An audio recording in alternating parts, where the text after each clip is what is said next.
Chicago Sky played yesterday. A lot of stuff to look at, for sure from this game. As well as, Carrington's comments, some other stuff that came out on that. We're gonna get to everything. Chicago Sky rookie Angel Reese makes yet more WNBA history. This was her full stat line. 13 points, 20 rebounds, 3 assists, 2 blocks, and then she shot 3 for 12. She's just not playing as good as she's capable of. She was a -4. She shot 25% from the field, so that's 25%. Like, she had a tough game. A lot of people have been saying she's really in a class of her own because they feel like a lot of her points come from like misses, rebounds, putting it back up. You got to work on her percentages, bro. I do agree with that. She do got to work on that. If you look at the WNBA standings, they're just slipping. Like, they're just slipping. Like, if they lose one more game, they're borderline out the playoff picture. Or not even borderline, they are. And I think the Dream are coming back up. The Fever are comfortable. Like, the Dream, if they just win 2 games and the Sky lose one, they in the playoffs and the Sky not. It would be dope to see the Sky in the playoffs. Let's not lie. Like, they don't need them necessarily because I think as long as Caitlyn in there, people are going to watch. But if Angel and Caitlyn is in there, Twitter will be crazy because they're going to be comparing their playoff stats. If they run into each other, that's going to break the net probably. WNBA, no, they might have to start rigging games so it happens. Schedule just gets harder. They got the Aces, then they got the Fever.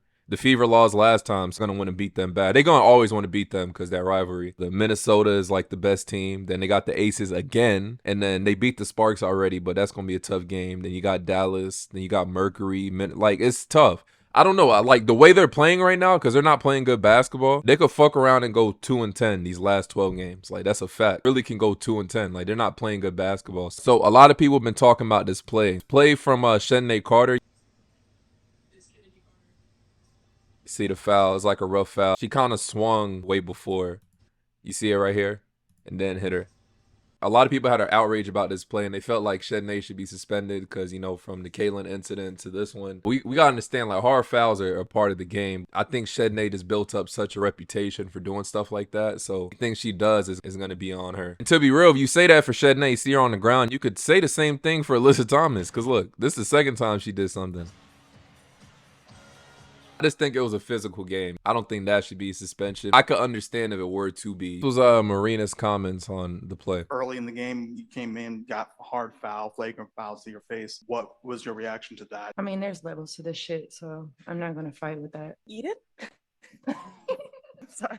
Fucking laughing. That was kind of a smart answer because you don't know if it's a diss or take it both ways. So that was a good answer by her, in my opinion. Previous game, Dejanay Carrington was asked about calling out the WNBA for not sufficiently promoting this game. This game should have been on national television broadcast. You shouldn't have to pay for any type of subscription to see a game that's this historic, in my opinion. This is a tweet that went viral for her. She said, since we got to do our own promo, we're playing at TD Garden tonight and it's sold out 19,000 people. First W game here ever, historic, not on TV, but you can catch it right here on Twitter. Yeah, I mean, I'm gonna keep it real all the time, and I feel like Connecticut as a franchise is historically disrespected.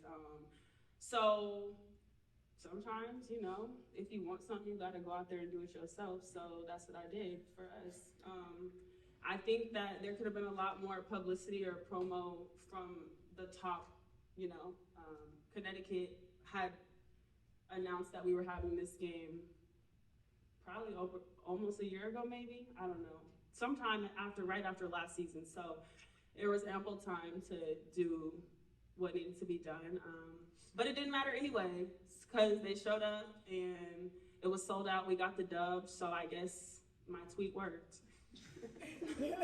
And the game should have been on a national television broadcast. You shouldn't have to pay for any type of subscription to see a game that's this historic, in my opinion. I'm biased, but in my opinion.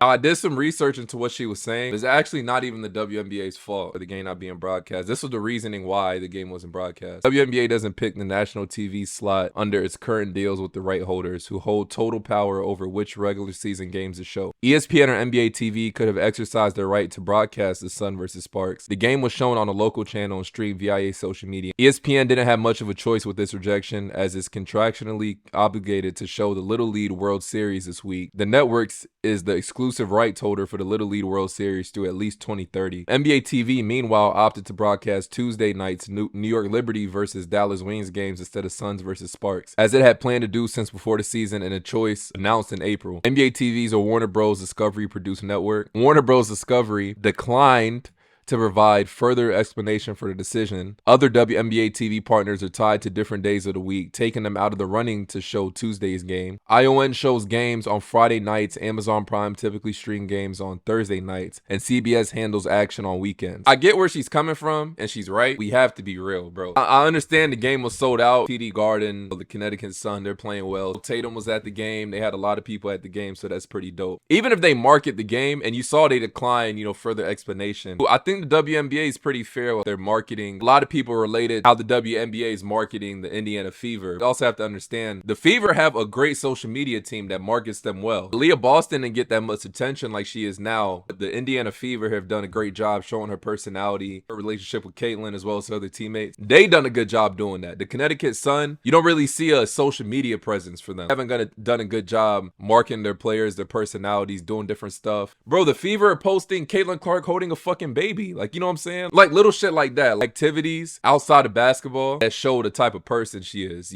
That makes people like that particular person more, if that makes sense. Even if they did market the game, how many people would really tune in? Like, let's be honest. I know the game was sold out, but that doesn't mean people are gonna go like, okay, I'm gonna click and watch this game. Like, how many people realistically would tune in, like viewership wise? I think the most viewed games for the Sun, I almost can bet money on this, is either against the Indiana Fever or maybe the Sky. It's those two teams. Do the research on that. Compare the viewership for the Sun against like the Sky or Fever compared to every other team in the WNBA. We know she's doing that out of spite for, the Fever and, maybe the Sky, but really the Fever, really Caitlin and them in the Fever. That's why she's saying those comments. Why do you think they declined to give a further explanation? Because even they know, I'm not about to broadcast this shit. If it was the Fever, I bet money would have been broadcasted. They would have, whatever rights it was, they would have been like, yo, fuck that. Broadcast that shit. You know why they're going to broadcast it? Because they know everyone's going to tune in. It's about money, bro. Who's going to watch it? Like, who wants to? I didn't even know about it. I'm sure most people watching this video I'm putting out,